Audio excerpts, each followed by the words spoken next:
We're live. What up, though? This is T Lee, Unity in the D, no holds bars. I'm here with, oh my gosh, this is so amazing. I'm here with Cara Bush Miles and DJ Los, uh, legend and a pioneer slash legend. Oh yeah.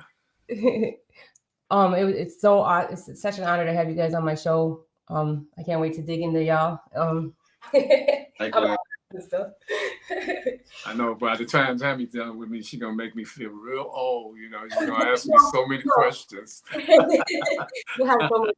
You have so much to say. It would sound like you lived 2,000 years. Oh, it seems like it. It seemed like it took me a long time to get to the age I am now. I'm 71 now, and I've been doing music since I was 18 professionally. So What got you into the percussion part? Like what stemmed it? what stemmed it was I think growing up when I was younger, like 10 or 11. I had like a cousin that I was 11, he was 22. He had a pair of bongos. He would bring it over to the house, and I started playing them. So I figured out I had some rhythm then, and then I used to be. I didn't even know I was a DJ. I had never even talked about that, but being like 10 or 11, my parents, we were like a black household uh, on the west side of Detroit. And in our neighborhood, every month, there would be these parties uh, that would be held at each neighbor's house for every weekend, 4 weekends in a month. And when the party would be held at our house, my mother and father, it would be like a gambling party. It would be like all walks of life people at the gambling party: police, lawyers, doctors, factory workers, uh, care workers, post office people. And they would do these parties they would last like 3 days, like Friday, Saturday. And it would be over at Sunday, like Sunday morning. People would go to church and that. So Friday and Saturday, they would be gamble. They would play poker. My mother would cook food like spaghetti and chicken wings, and they would have little small cokes and beer. They would sell all the beer, the cokes, and everything, and they would be called like, and the person's house it would be at, they would be like the house man. So if anybody won any money, everybody who won money would pay money to the house man and stuff like that. And my mother and father, so it would be wives coming with their husbands and stuff like that, and they wouldn't have nothing to do. So they'd be sitting in our living room. So my mother would buy all the latest 45 records, and my dad had all the jazz albums, and I would be the DJ. I'd be playing music for them and having the ladies dance, and then show them the latest dance. I might do a latest dance or whatever, but I didn't even think of it, and that was like a actual DJ kind of gig. Yes.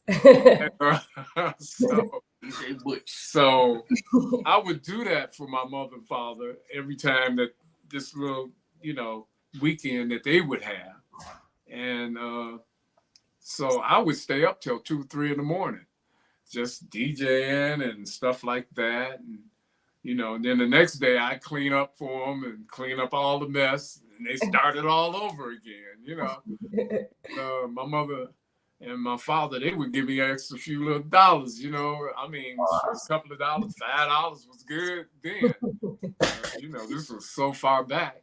And my brother and sister, they didn't want to clean up. They didn't want to do nothing. So it was always me.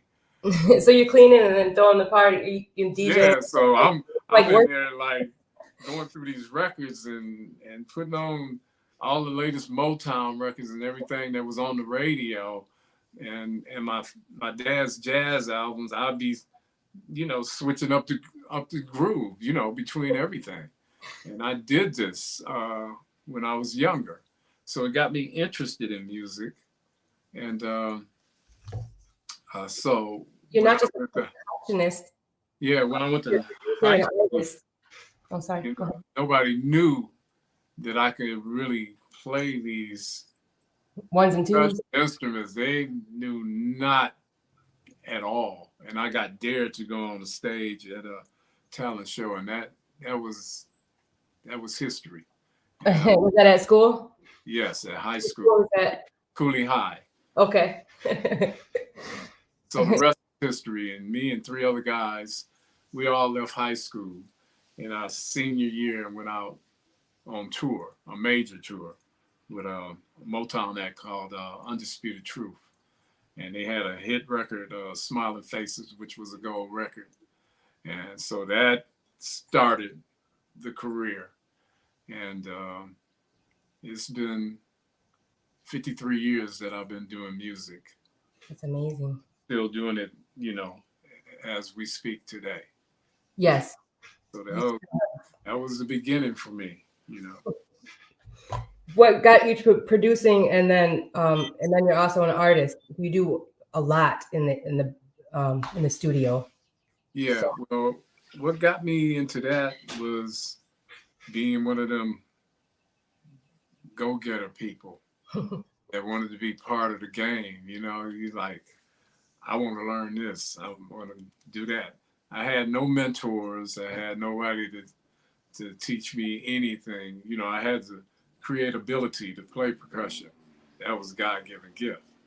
So as I evolved into um, getting more and more into the music uh, industry as business and performing, I wound up engineering. I wound up learning all these tools.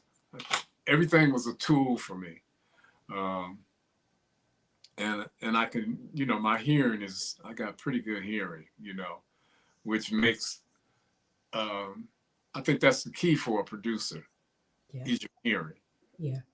And so I was able to just branch out into so many different areas. And then I wanted to learn the music business to know how to be paid in this industry, which is one of the main things. We all want to be paid for whatever occupation that we're going to have. If I was a doctor, I want to get paid so I can maintain my lifestyle or whatever. And so as a musician, you will hear so many stories about people not getting their just due, not getting their money, don't know what to ask somebody for your worth, you know. So I did both at the same time. I was working on all these projects and at the same time learning that business. And so I can say in my career, I never got stiffed on anything that I've ever done musically because I knew what to ask for. I knew my worth. I knew what I was trying to achieve. And so throughout the years, from working from um, Undisputed Truth into going into the studio after that with Don Davis, a legendary producer here that did dramatics and he did enchantment in the latter years.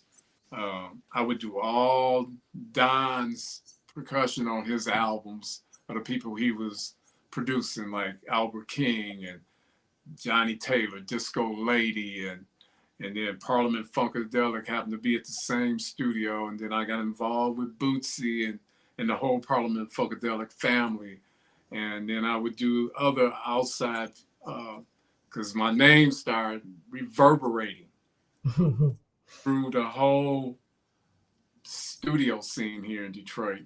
I did records for Al Hudson in one way. I've done records for Enchantment, Dramatics, Aretha Franklin, Michael Henderson, Was Not Was, and RJ's latest arrival. It went on and on and on.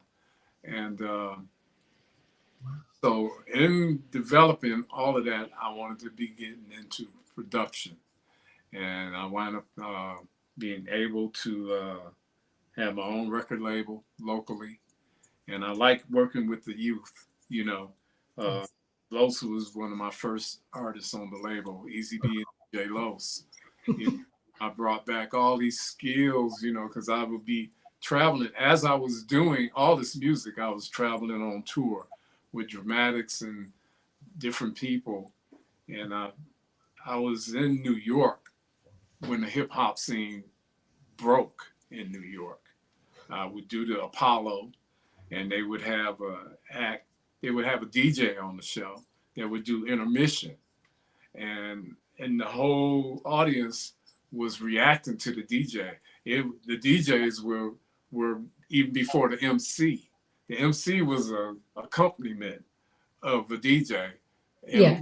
more focused on the DJ than the MC. And so I learned all the equipment that they used because I asked the questions. What mixer is that? What turntable is that?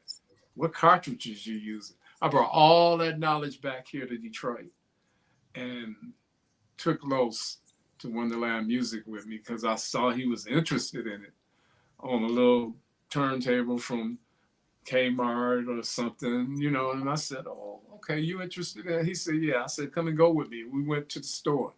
I bought him everything that he needed. An amp, a PV 40-watt amp. I bought the cords for it. I bought the Stanton cartridges. I bought a 1200 Technique turntable. I bought the Newmark mixer. Which model was that? Oh, You forgot? Oh, yeah. So old. And that was the one that they used in New York. So he got all this knowledge, but not even have to step out of Detroit. That's beautiful. Brought it back, and he developed into the DJ that he is today. From that. And I always tell him, I said, if you're gonna do it, buy the best of equipment because those are your tools. Yeah. And he got so many turntables and all the latest technology stuff. I look at it, I'll be like, I ain't touching that. What I'm saying? I got all my own stuff. He has all his own stuff, but I'll be like, I'm amazed. And I knew he had it because of the rhythm. I had never seen anybody scratch records like Los. Los got a style that is what it takes. You got to have your own, and he had his own. So, I'm very proud of his journey in this music thing. I mean, he's still not done, and he's already a legend, and he's not done, So that makes it like he's gonna be like a double threat. This is putting it all together, and he's shining. Yep, definitely. What have you guys worked on together? Oh man, I did a couple of 12 inches. I did the theme for the scene, a local dance show, and I had Los on that. He was even on the scene with me. We've done Above the Rim together. We've done, we're working on a project now called the Death Squad, RST. The R stands for Ricky Rouse, the S stands for Carl Bitch Small and DJ Los, and the T stands for Sean Bonnie Rebel Thomas. And we've done, what else have we done together? Dwayne Parham. I've had you on Dwayne's stuff. You've played on some projects of mine, the ARES album with Alias Pinocchio and Slaughter. Right. I had that. My dad played percussion on the song "Gotta Be Fresh." What else? Yeah, we've done some. We've done things. A bunch of shows together. Yeah, some shows, live shows. So we're always collaborating together. Yes. And just like right now, we're doing this interview. Yeah, that's so beautiful. So and we've had maybe 2-3 interviews together. Yeah. Let me see you for me. Oh yeah. 1440 or something. 1450. 1450. Yeah. Newmark. I started to say 1440, but that is WCHB. They called numbers with 1440. Okay. Yeah, 1450 Newmark mixer. Yeah, but we're definitely and then we've done what stuff with Royce. Yeah, we're on the Royce project together. Oh man, this every time I think of it is more, you know. Definitely. There's got to be more. And there's more to come because you guys never stop working. I want to kind of show the fans what in the art, like the hip hop scene, because I'm like more hip hop. What you have done, and you know what I'm saying, and then I want to go to Los's side. Yeah. Okay. So, where did you start with the hip hop? I know there's 50 years, and I know it's not quite 50, but it's kind of there's an iffy thing about the year. Yeah. Well, in the hip hop, me being a studio musician, I've worked on all the Death Row catalog. I'm playing percussion on everything, from Above the Rim to All Eyes on Me, the Machiavelli album by Tupac, Dog Pound's album, Michelle A. What else did I do? Rage stuff, yeah. Badass. All of those artists. Corrupt. Snoop. Daz's individual solo stuff. Yeah, Daz Dillinger's album. So that is a lot of my Death Row catalog right there. Then I've done Sam Snead. Yeah, Dr. Dre. I did the Aftermath album with Dre, all of that. I did song Dre produced on Nas. Nas is coming. Yeah. I did that. I've done Ice Cube War and Peace albums, all of Mac 10. Yeah. His 2 or 3 albums by Mac 10. I did Roscast. Let me see. Far Side, yeah. And then even from there, and that's probably not all of them, then I wound up doing Murder Inc. too. So I've done everything they had over there. Ja Rule, Ashanti. I did the Bad Boy remix album with Ashanti and Biggie. I've done stuff for Warren G. Warren G. Regulators. I did Warren G. Yeah, Warren. I've done Scarface. I've done some E40 stuff. Yep. I've Dusted done and Disgusted. He's on there. Too Short. Ant Banks. Yeah, Ant Banks. Yeah, it's a lot of the hip hop that I'm on. Yuck Mouth, the Loonies. Yeah, the Loonies. I did Caution. Yep. Ice Cube. West Side Connection. Yeah. It's a lot of hip hop I've done. And so I'm part of that fabric. Yes. I'm part of the sound I've had. DJ Quick. Yeah. You know, I mean, every time I think of it, it's somebody else, you know. The hip hop era of my career has been vast. I mean, KC and JoJo too. Yeah, I did KC, JoJo. Oh yeah. And Danny Boy, KC, JoJo, everything. Jewel. Yeah, Jewel. Yeah. So my career with the hip hop stuff, I'd have to say, well, it didn't even start with Death Row because I did Was Not Was. Yeah. And they were first rap national act out of Detroit. I did the rap on Woodwork Squeaks and I Come the Freaks and the percussion on the album and their first tour. So that's another one.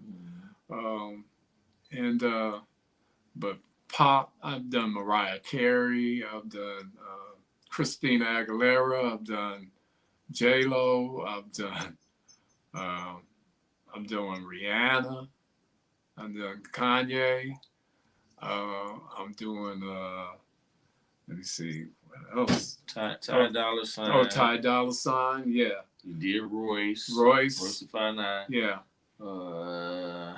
Let's see. Who's big? It's a lot of big names. Oh yeah. I can't think right now. Yeah, and a lot of R&B. You know, like I said, Dramatics, Enchantment, Michael Henderson, Aretha Franklin. Let me see, RJ's latest arrival, Al Hudson in One Way. Let me see, I'm trying to keep up with some Michael Jackson stuff. I produced a remix from Michael Jackson from the Blood on the Dance Floor album. I co-produced Is It Scary? Yeah. He did the Gold Member, Beyonce. Oh yeah, I did Austin Powers movie, Gold Member with Beyonce. You did the Fat Albert movie. I did the Fat Albert movie. I did the movie Blow. I'm on that. 101 Dalmatians. 101 Dalmatians. I did some percussion work on Planet of the Apes. I didn't know that one. Yeah, I did that with Danny Elfman. Wow. The arranger. Wow. I've done wow. Oh, I did the Clark sisters. You know, You Brought the Sunshine. I did their first big hit that broke them out. You know, you did Dennis Coffey. Scorpio. Let me see. That's that famous percussion part too. They used it on Tone Low. Yeah. Bust the Move. Where it break. He said, "Now break it down." Boom. Boop, boop, boop, boop, boop, boop, boop, boop. That's my dad when he was 16. Yeah. 17.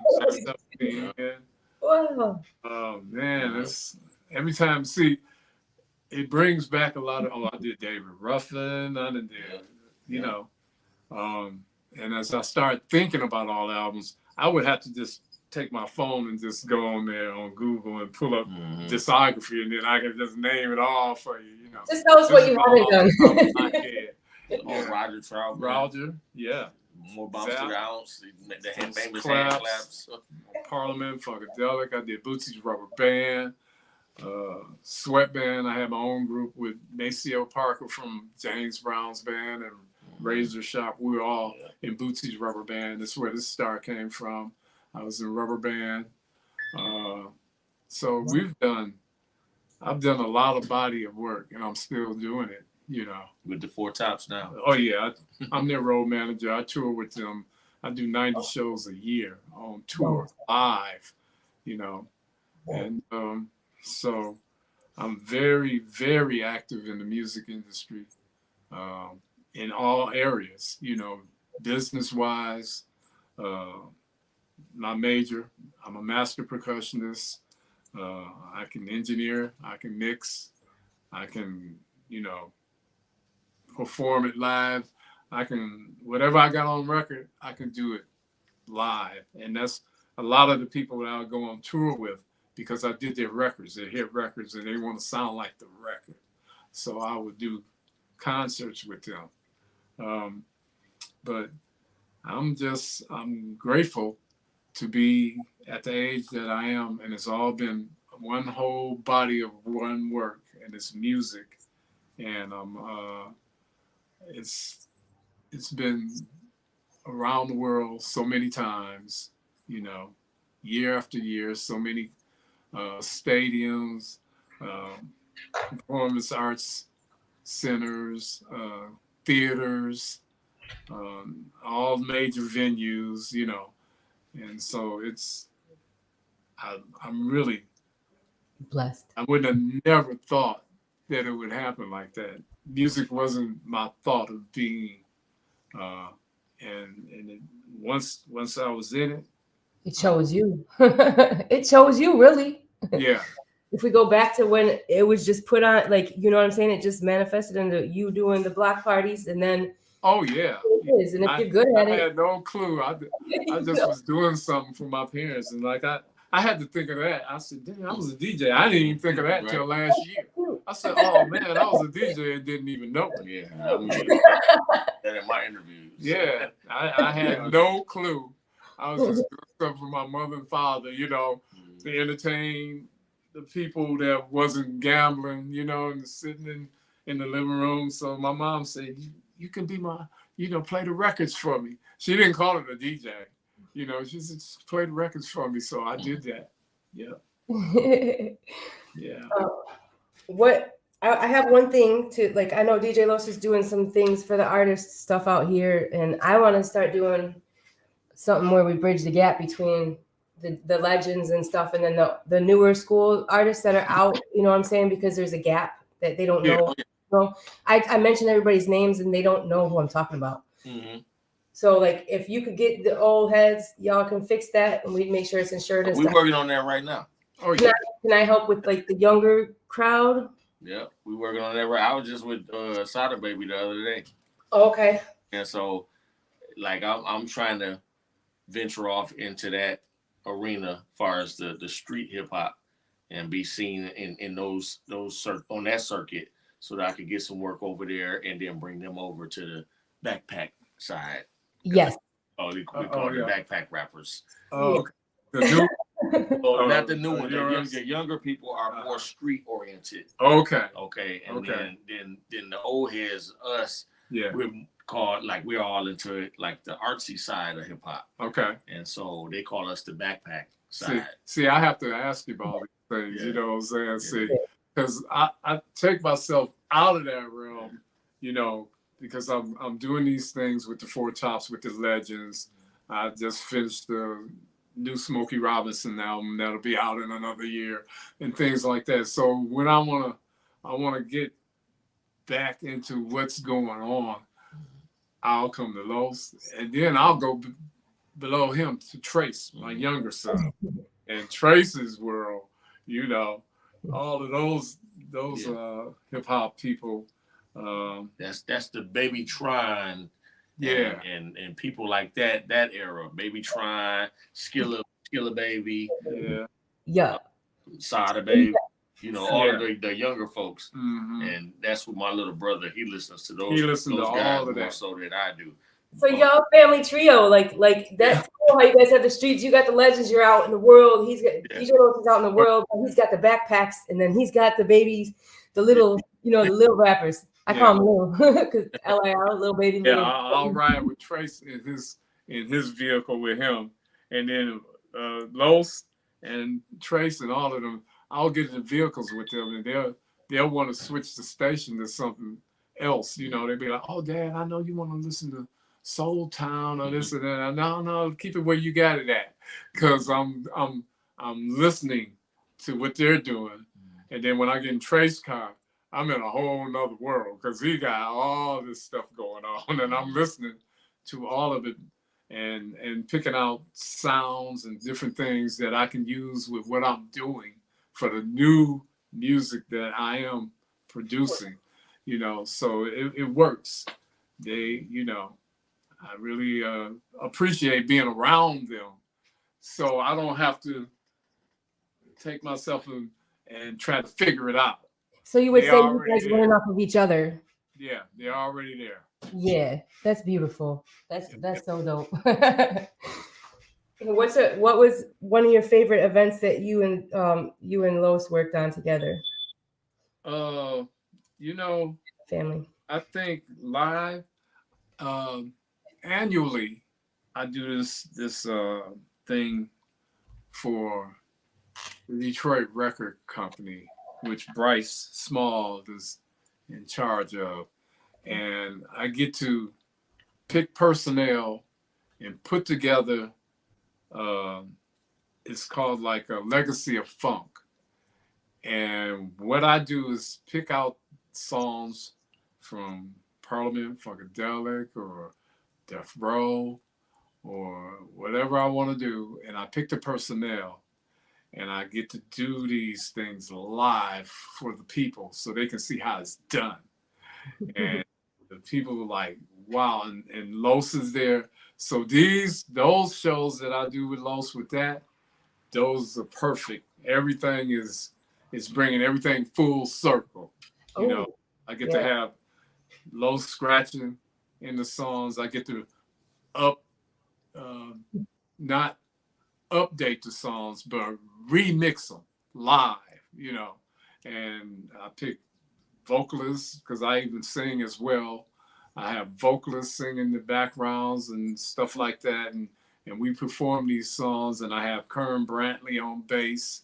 You know, all these masters up in here that I pull them together, and we create together. Hazmat, he does the talk box and everything, so we can do everything. We can do Zap songs. We can do California Love. We can do Parliament Funkadelic, One Nation, because I play all the instruments. I have everything there. So everybody gets to see how it really formed in the studio.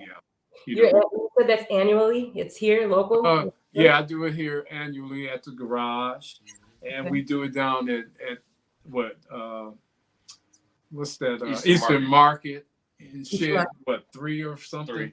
Yeah. Okay. And so we do those, and the people get to see how music is put together and live and processed and coming straight through the speakers. And they be like, wow, because they never seen it done like that unless you go into a concert or something. So these are like mini concerts. And I like mini concerts because people can come up to the edge of the stage where we are and see it done and see how it's produced. Yeah. Yeah, that's beautiful. I want to come to the next one. Oh yeah. Hold it all down. Absolutely. That's beautiful. Los, what's one of your favorite ones that you worked with your dad like live? I love performing with my dad anytime we have any performance.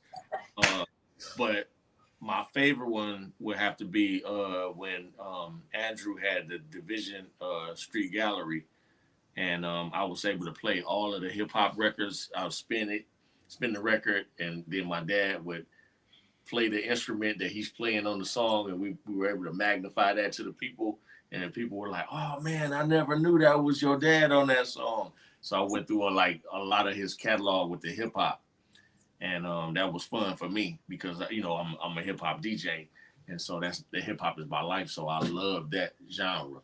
So to show my peers what my dad's work was within those songs that everybody loves, that was Ah, yeah, that sounds dope. That's amazing.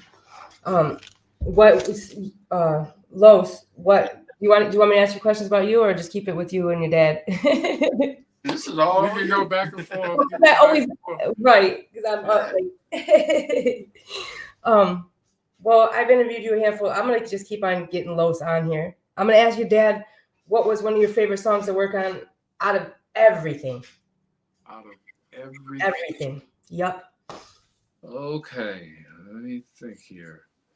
Like the studio experience, like the time in your life, the studio experience, the working and the company that was around. Like, what was your, like, it doesn't have to be the song, but just that experience. Okay. Yeah. Wow. You know what? I think what I really liked is when I did the Clark Sisters. You Brought the Sunshine, okay? Because we created this right on the spot with Twinkie saying to us, I want to do something like Stevie Wonder, like Master Blaster, right? And so we all sitting at Sound Suite recording studio, and I'm sitting on the organ bench with her. She plays keys, organ, and everything, and she sings and produces. Then Lee Marcus was the drummer, and Leroy Emanuel from the Counts was guitarist, and Ted Waterhouse, which his mother was one of the ladies, like a secretary at the Musicians Union. We all sat in there, and Gary Shunk, he played synthesizer and everything, and we created this hit record for the Clark Sisters that started their career. You know, they had been doing records and everything, but when you brought the sunshine, when we did that song, and it was gospel, and that gospel record, they started playing it on BLS in New York. Frankie Crocker and them was playing it, and it blew up so big that it was like uh, a dance song now. It was played in the discos and everything, you know, and that gave the Clark sisters their platform to Oh. move forward and become a force to be reckoned with. Because those girls, they could sing. Yeah. They took off from that record, and that's their key song that they, whenever they do any concerts, in the concert, when you brought the sunshine, when Kanye West was doing his little gospel Sunday shows, he would end it with "You Brought the Sunshine." Aw. You know what I'm saying? So that record right there became a real force, and it was a pleasure to do it because it was all about worship. You know, we just made it happen, and it was magic, and whenever it's played, you know, anything, I just had to redo that song for James Brown. Oh, okay. Teresa and them. Yeah. They're gonna do it at the Movement concert downtown. Wow. They're getting ready to do it at the Movement concert, which that starts what, May or something? Mm-hmm. Yeah. And they're doing "You Brought the Sunshine" within the medley, so they're going to do a medley to honor Amp. You know, that's Amp Fiddler. And so I had to tune my drums exactly like they were, play the exact rhythm, sew it all together, you know what I'm saying? And she used the whole Four Top band because, you know, Turhan, all of us, we did it. And people will be able to hear that next month downtown live, you know. So, Oh, cool. Yeah. That's awesome. The Detroit Bass Day, does that go every year? Oh yeah, that's every year. And every year, if I'm home, Kern Brantley, which we go way back, actually to Clark Sisters, he'll call me and I'll do Bass Day. I'll be, you know, the only percussionist on Bass Day. You know, we'll do some of everything on Bass Day. What's going on? Marvin Gaye songs. You know, so I get a chance to do things live at home to make people aware of the music that's come out of this metropolis. You know, it's pretty. Detroit is pretty special. Yes. If you venture out of Detroit and anywhere you go, Detroit is well accepted around the world because of Motown and all the other acts of Parliament Funkadelic and everything we've ever done out of here. It's been major. And it's like it's gonna go on forever, you know. And we got a lot of talent here in all areas. I mean, people around the world. Eminem is like one of the biggest rap artists on the planet. He's come from Detroit, from here. You know, I mean, the Motown sound. You can't go nowhere and not hear a Motown song. It's impossible.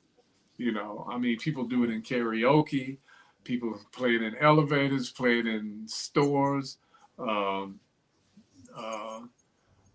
What you call these the groups that redo the acts? You know, the what you call those kind of groups? Tribute groups. Yep. Tribute groups around the world are doing Motown songs. Japan, everybody loves Motown, and that's from here. And it ain't gonna never change. Never. No.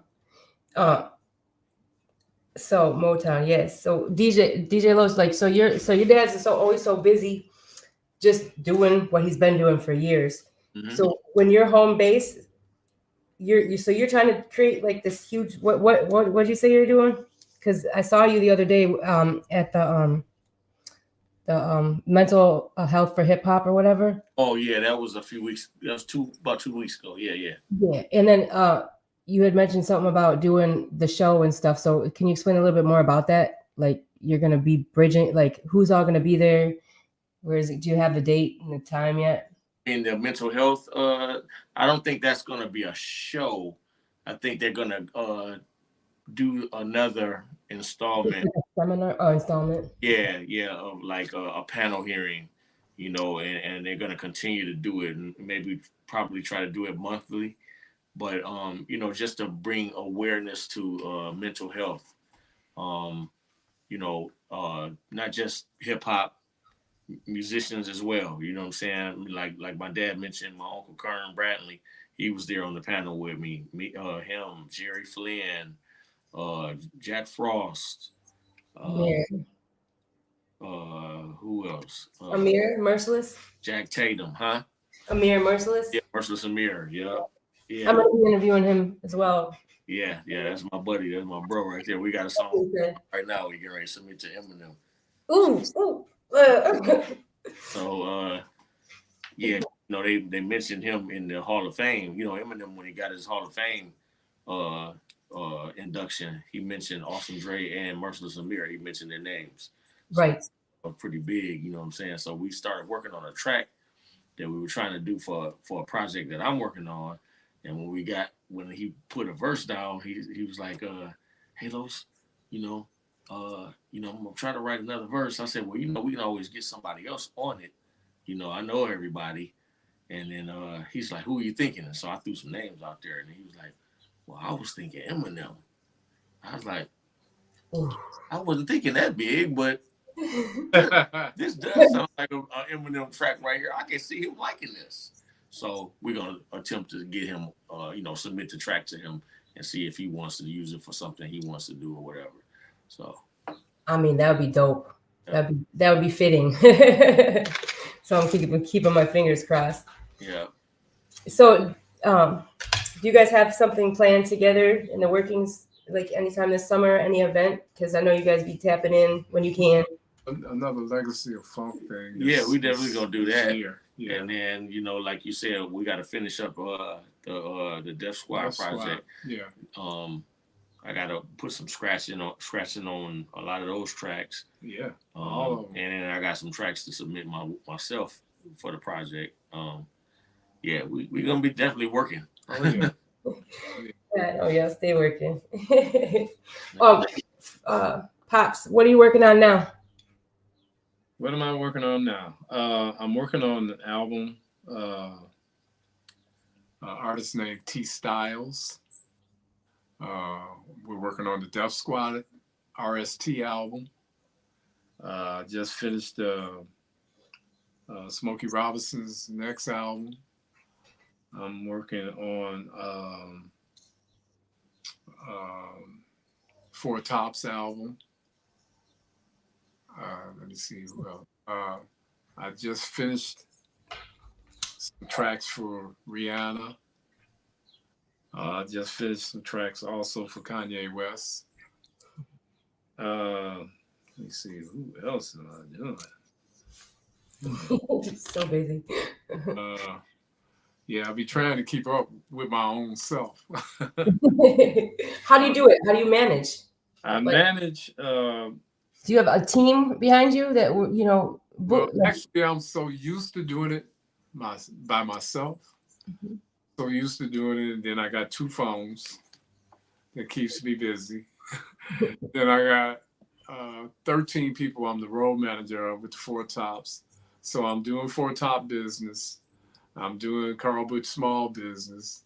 I'm doing Death Squad business, and I'm doing T Styles business. So I keep track of that. I mean, T Styles just sent me, she got to do Josephine Baker's thing at Aretha Franklin Amphitheater, not at the amphitheater, but the Jazz Cafe in September. So she just sent me the flyer for that, so I keep busy, and it's, and whoever calls,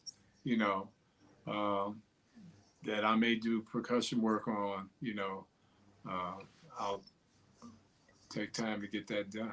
Yeah. Wow. So you're more like a genius. You I, gotta like yeah, I'm more one of those people. I taskers. mean, as I look back on the body of work I've done, and I'll be like Los and us sitting up here trying to remember a lot of the things, you know, and I'm like, wow, I just did the work, and I keep doing it, you know, and they all that. I did what's what's the Black Menace or what is it? Oh, poetic menace. Poetic Poetic Menace. I menace. did Poetic Menace. Mhm. I keep doing the body of work, whether it's a national act or it's local or somebody that's just no one never even heard of before, you know, because you don't never know who's gonna blow up, you know. And I treat all the projects the same. They get 100% of my creativity in it, and because the project I do today that nobody never heard of might be the biggest thing in another month. I never know, you know, and it works that way. When I did the nationals like that, it's the same thing. You don't know. You have a feeling, you know, and you be hoping that success for them, you know, and then it wound up happening. So So do you usually pick the jobs? Do your homework and look into them and all that stuff before? well, sometimes I'll, you know, I may pass on something, but it's very rare. And the only way I pass on something if I'm busy, too busy over here doing something. So yeah.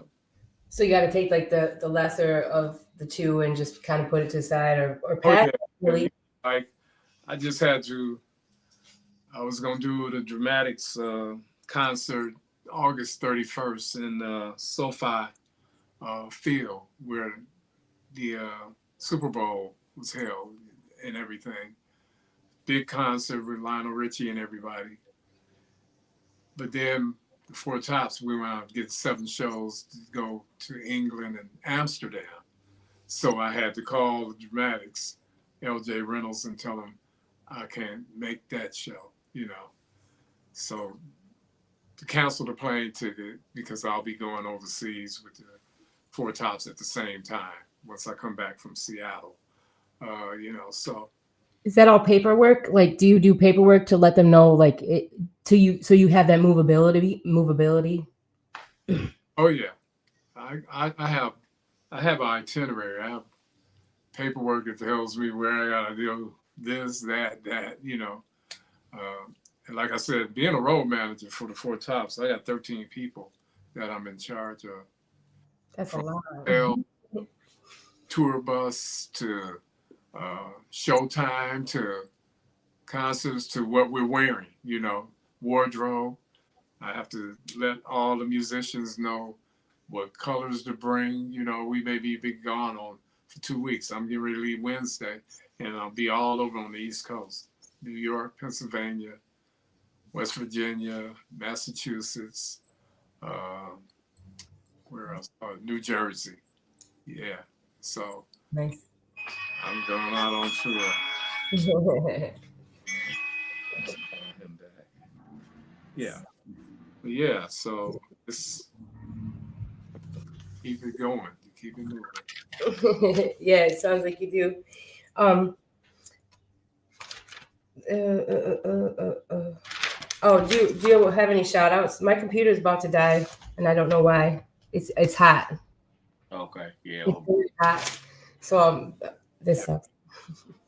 Do you, no? Is there anything you want to talk about or shout out to anybody or say to anybody? Just want to shout out to the whole musical entity of the world. You know, I mean, I got personal people I might shout out. I'll say a shout out to T Styles, a shout out to the Four Tops. They're my immediate people. I'll shout out to the Def Squad, RST. You know, so those are my immediate shout outs to the people, but shout out big is to the whole entire world. I mean, yeah, it's a musical entity. Yeah, you would be doing it nonstop. But yeah, So shout out to everybody that you've worked with. planet. You haven't either. Yeah. Lois, can you say something dope? Say something about the music industry real quick. Yeah. Like, Yeah. but in specific, I mean, I love hip hop. I love hip hop. I love music. I grew up in it. You know, I watched my dad. I went to the studio while he was working, and I think that kind of influenced me a little bit. You know, a whole lot. When you see me out there working with all of these different artists, in a way, I'm trying to emulate my pops. Oh. I see him and how professional he is, and how everybody gives him his accolades all the time. Then I go to his shows too. Yeah, he supports. He don't even know when I'm show up. Yeah. Oh, for real?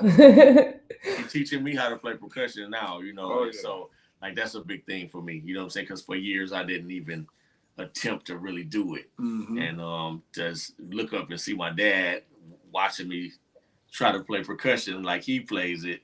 You know, it's a little. I'm a little nervous while he's in. All I have to do is build my confidence up, because when he's not there, I have it. You know what I'm saying? So that's a big thing for me. That's a big thing for me. So I love this music. I love hip hop. You know, my shout out is I always praise the Creator. You know what I'm saying?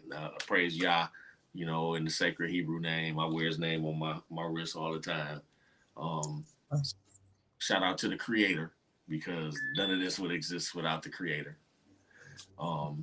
Then all my hip hop community, the Almighty Dreadnoughts, Alias Pinocchio and Slaughter, ARES, rest in peace to Boss, Awesome Dre, Merciless Amir, Jack Frost, Detroit's Most Wanted, Miss Corona, Kid Vicious, Royce the 5'9". You know, I DJ for all of these people. They all my family, you know, so shout out to all of them, you know. But shout out to you guys. Thanks for coming on, and shout out to your brother Bryce Small. Oh, Bryce, yeah, Bryce. He's not our blood brother, but yeah, that's our brother. Oh, yeah. The Detroit Recordings, you know what I'm saying? Shout out to Detroit Recordings. That's his company. Yeah. And yeah, he was responsible for taking me to France with him in a collective of musicians. I think that was 2000. I want to say 17. Yeah, before the pandemic. Yeah. It's nice. Well, thank y'all for coming on, and it was amazing. I'm still starstruck. I can't even talk. I don't normally do this. Only when I get on with y'all. You family. You already know. And so what we had Carl Bush Smalls and DJ Los, both awesome artists. I can't even explain it. Percussionists, DJs, producers. I mean, it just goes on. They're amazing. They got their hands into everything. Go ahead and look them up. If you don't, you're missing out. They're linked to everybody and what's popping and where it's going. And if you're really into music, do the tapping. All right, this is No Holds Bars, Unity in the D. Thanks for coming on, y'all. Come on. Peace. Peace.